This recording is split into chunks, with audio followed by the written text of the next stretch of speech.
Each crisis is more dangerous than the one before. So 1998, 2008, we're going to get to a point we may be there where the crisis is actually bigger than the Fed, bigger than the Fed's ability to stop.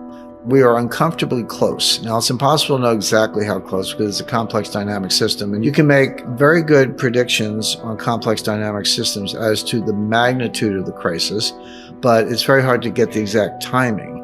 But I can say that we're uncomfortable because now we've been there twice before in recent years. 1998, we came within hours of shutting every market in the world. It began with a Russian default, by the way. August 17th, 1998, Russia defaulted on their external debt and the ruble was grossly devalued. That started a global liquidity crisis, went around the world, ended up in my lap at Long-Term Capital Management, where we had $1.4 trillion of derivatives. And everyone goes, oh, long-term capital, you guys lost a lot of money in Russia. We didn't. We lost maybe $100 million in Russia, but we lost closer to $4 billion on everything else. Because in a liquidity crisis, people sell everything. It's not a question of, do you have Russian bonds? It's like, no, they sell everything. Spreads widen, not enough collateral, margin calls, people being blown out of their positions. That's what a global financial crisis looks like. We cured that with a $4 billion all-cash injection sponsored by the Federal Reserve and 2 rate cuts, one on an emergency basis by Alan Greenspan. We got through that, but we came within hours of shutting every market in the world. Same thing in 2008. We all know, September 15, 2008, Lehman Brothers. Okay. People don't realize that, Morgan Stanley was days away from failing. Goldman Sachs was days away from failing. John Mack said so at the time. He said, Lehman was begging for help. He said, sorry, I got enough on my plate. We're worried about Morgan Stanley right now. And then the Fed came in. And so think of it as dominoes are falling. So all the dominoes are falling and they're going to keep falling unless you truncate it, drop a wall in. And that wall was the Fed. But here's my point.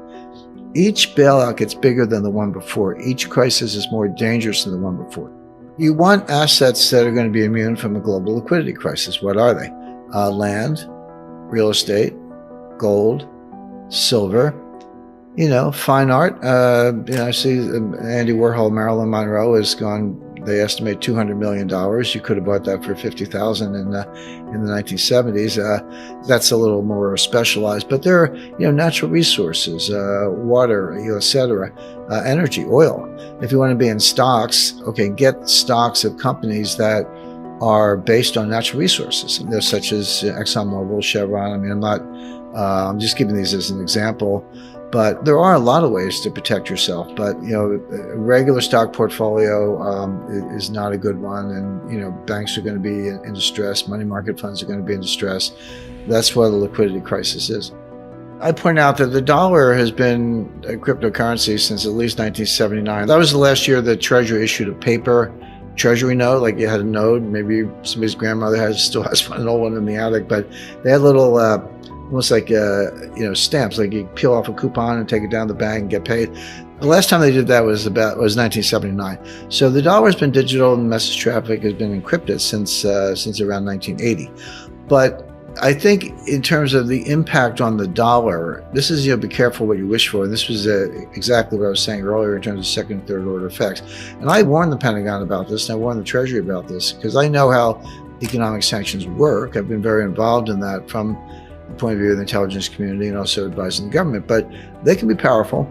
But if you use them too much and too broadly, they actually lose all their impact because the people you're targeting say, well, okay, no mas, I'm out of the dollar system. You've done it one too many times.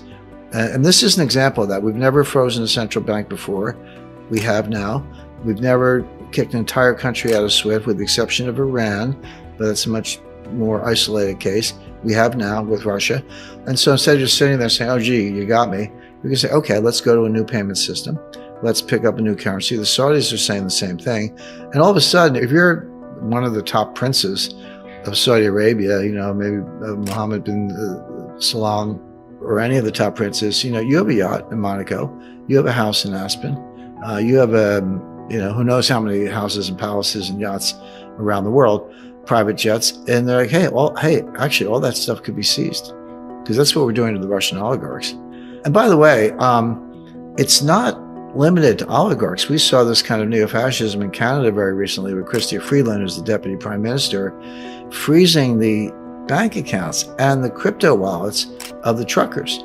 Canada went so far as to criminalize it. If you supported the truckers under a recent interpretation of Canadian law through Chrystia Freeland, the deputy prime minister, that's a criminal act.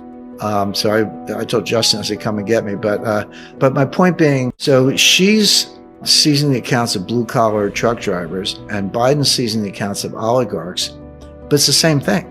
Okay, blue-collar, multi-billionaire, but it's the same thing. Suddenly, Canada and the U.S., two of the number one, I think number 5 economy in the world, number 6 maybe, have frozen Canadian dollar and U.S. dollar accounts of people they don't like.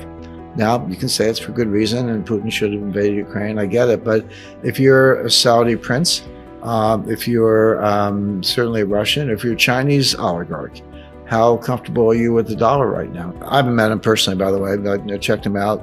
Looks like a thoroughly bright guy, but other than carrying Larry Fink's briefcase for a few months, I mean, he's a year maybe, he's never had a job outside of academia or government.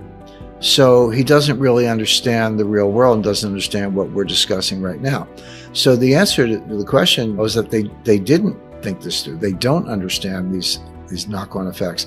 They don't understand how the international monetary system actually works. They don't understand the blowback. I mean, I'll give you another example. This one has received some publicity. So we throw all kinds of sanctions on Russia. So Russia said, okay, we're going to stop our exports, Russian exports of strategic metals and chemicals and other elements that everyone else needs for inputs in their manufacturing processes.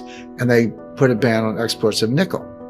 Well, okay, so you need nickel to make batteries, so good luck with your electric vehicles. But, okay, so U.S. throws sanctions on Russia. Russia retaliates by banning nickel exports. The price of nickel goes to the moon. It went up by a factor of 4 or 5. That's really not surprising. London Metal Exchange fell down. They had to close. Yeah. Okay, but who lost?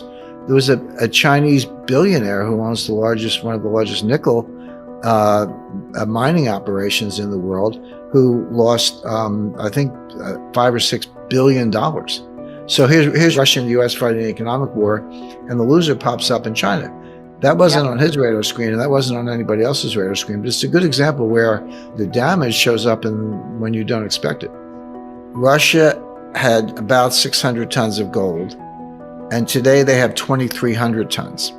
China had about 600 tons of gold, and today they have about 2,000 tons, just slightly less, that we know of. And they may have several thousand tons off the books in the State Administration of Foreign Exchange that we don't know about, because that's completely opaque. So Russia and China did exactly what we warned the Pentagon about in 2009, exactly, which is increase their gold reserves by a factor of 4 or more. But everyone's like, well, the Chinese yuan is going to be the global reserve currency. No, it's not going to be the ruble. But here's why.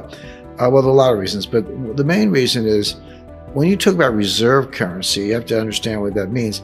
It's not like the People's Bank of China has a bunch of $100 bills on pallets stacked up in the basement. When people say reserve currency, what they really mean is the currency of the bonds that they invest in.